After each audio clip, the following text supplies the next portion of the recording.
এটা হচ্ছে আলু বোখারা, আমরা বাংলায় যেটা বলি আলু বোখারা। এটার বৈজ্ঞানিক নাম হচ্ছে প্রুনাস ডোমেস্টিকা, ইংরেজিতে বলা হয় পালম। এটা সাধারণত মশলা হিসেবে আমরা খাই আর কি। বিরিয়ানি, পোলাও, সালাদে সাধারণত এটা মশলা হিসেবে দেওয়া হয়।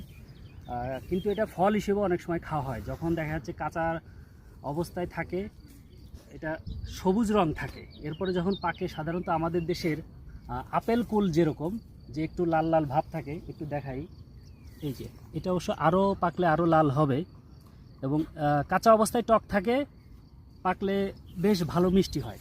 এবং আমরা আসছিলাম আজকে আমাদের বাসার পাশের একটা পার্কে, পার্কো সান প্যালেজিরিনা। এইখানে এই আলু বোখরার গাছটা অনেক দেখলাম। মানে আমরা যখন রাস্তা দিয়ে উঠলাম, এই আলু বোখরা, তারপরে চিলি চিনি, তবে আলু বোখরার গাছ